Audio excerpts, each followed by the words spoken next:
मैं डॉक्टर प्रवीण और मेरे husband doctor Kulwinder Gill hospital run करते हैं और मेरे हस्बैंड ने 10 नवंबर को पेशेंट जगतार का ऑपरेशन किया था और 11 तारीख को उसको छुट्टी दे दी थी। अब 15 जनवरी 2022 को वो पेशेंट अपने साथ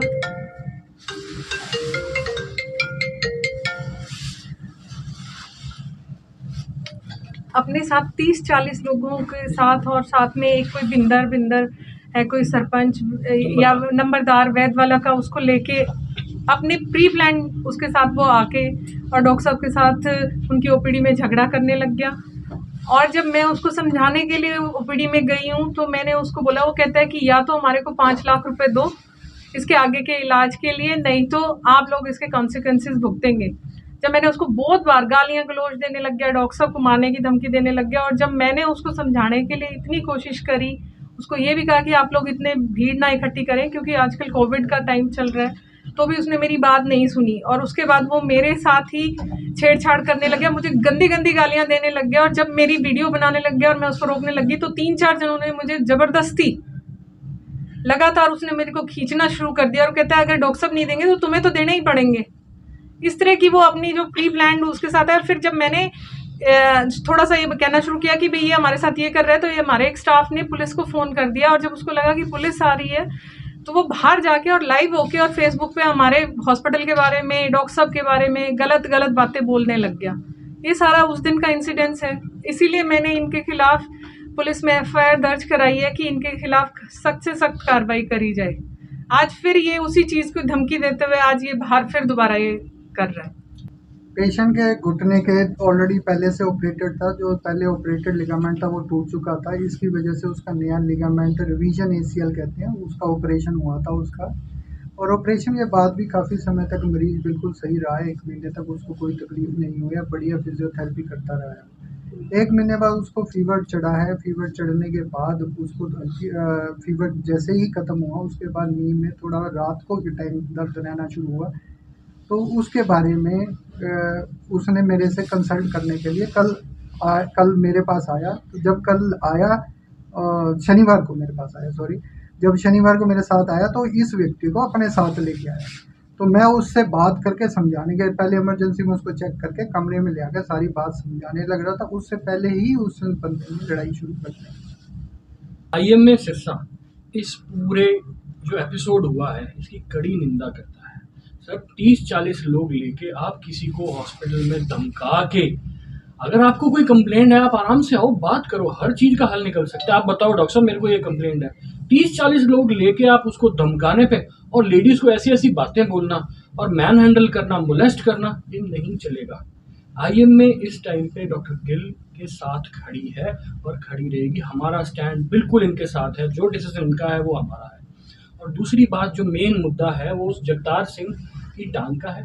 मैंने जगतार से पर्सनली आईएमए प्रेसिडेंट के तौर पे बात करी है। मैंने कहा बेटा डॉक्टर गिल का जो केस इन्होंने किया है वो बिल्कुल सही किया है, तेरे को जो ग्रीवेंसेस हैं हम उसको सॉल्व करेंगे। और उसको मैंने यहाँ तक भी आश्वासन दिया है कि हर तरीके का इलाज जो तेरा है ना वो आईएमए तेरे को कराएगी। ये हमने उसको बोला है कि तेरे इलाज में कोई कमी नहीं आएगी। I have assured him. ये बात मैंने जगतार से खुद बात करके दी है उसको।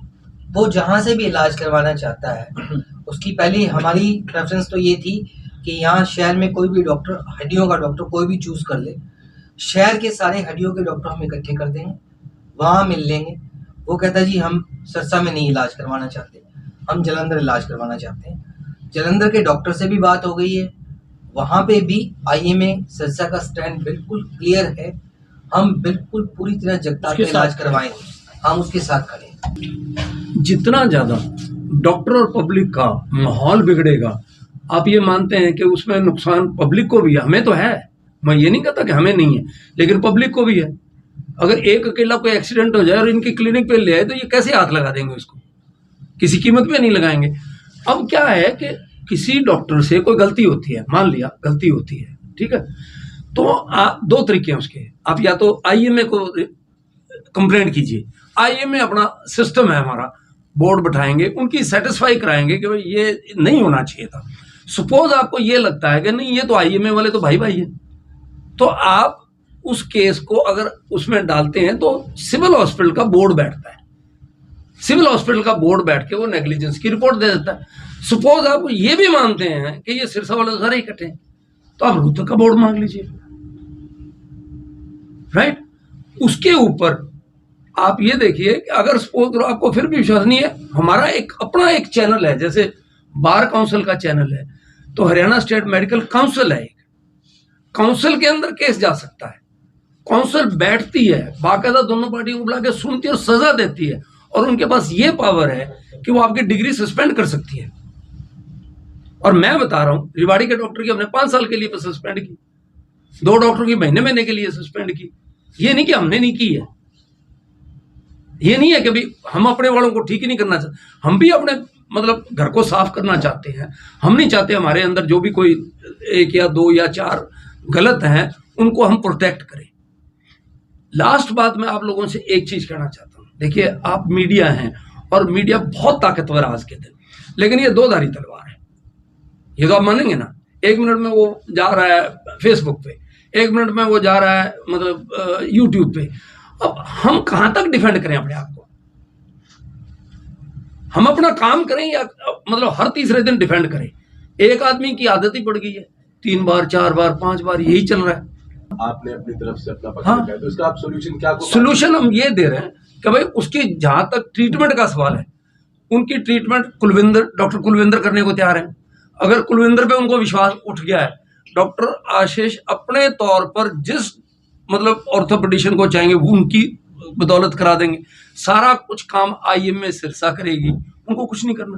तो अब निचोड़ इनका ये है कि अभी आप बर्दाश्त नहीं करेंगे, तो क्या वो मानने को तैयार है? अब बर्दाश्त नहीं होगा। अगर ये मेरी बेटी है, ठीक है कि नहीं, तो अगर इसके साथ कोई बदतमीजी करेगा तो वो कहां तक बर्दाश्त होगी यार? क्या करेंगे पैसे कमा के?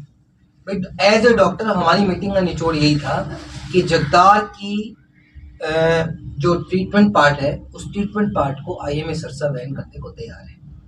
हम पूरी तरह तैयार हैं, हम उसके इलाज में कहीं कोई कोताही नहीं बरतना चाहते। और लेकिन जो FIR वाला है वो इनका पर्सनल डिसीजन है, हम इनके साथ खड़े हैं, ये नहीं लेना चाहते उसको वापस, वो as stand as it is है। सब पहले मिसबिहेव किया गया, अब धरना लगा करके इस तरह से बैठे हैं, क्या इसके ऊपर भी कोई लीगल एक्शन लिया जाएगा? नहीं, बैठे तो वो इसी चीज के लिए, कभी ये वाला हल करवा के दो। आप लोगों की तरफ से क्या रहेगा? है आप लोगों की तरफ से क्या रहेगा जिस तरह से वो धरना लगा करके बैठे? नहीं, देखो धरना लगा के कोई गलत चीज पे बैठ जाए तो मैं क्या कर सकता हूँ? सर अगर कोई उसके लिए तो हम नहीं ना कर सकते। और मैं एक और बताता हूँ, ये डॉक्टर आशीष हैं, ये डॉक्टर पारेख हैं। हमारा सिस्टम क्या है कि सपोज करो एक कंप्लेंट दे दी आपने, उस कंप्लेंट इनके पास आती है, then we form a committee of 2-3 specialist of that speciality, और उन तीनों को कहते हैं भाई बिल्कुल दूध का दूध और पानी का पानी करके दिखाओ। वो तीनों आगे हमें रिपोर्ट देते हैं भाई ये है इसमें, एंड हम उस डॉक्टर को कहते हैं देखिए यहाँ तू गलत है, यहाँ तेरा नुक्स है, यहाँ तेरा नुक्स है, अब बैठ के बताओ। मैंने स्टेप्स बताए, अगर वो नहीं satisfied then you go to the court, नहीं satisfied you go to the Haryana state medical council, national council में चले जाओ। भी बात की हमारी तरफ से ये क्लियर है, अब गेंद प्रशासन के पाले में है, वो कैसे इस धरने को उठवाती है और उस उक्त आदमी पे कैसे कार्रवाई करती है, पर प्रशासन पे देखा जाए। और एक और सुन लो, आप सारे पत्रकार हो, आप निचोड़ निकालना, हर डॉक्टर के साथ हम कभी नहीं खड़े हुए, बेनीवाल साहब अगर ये भी आप देख लेना, पीछे का इतिहास उठा के देख लो, हर डॉक्टर के साथ IMA नहीं खड़ी हुई है, बेनीवाल साहब हम भी सिलेक्ट करते हैं।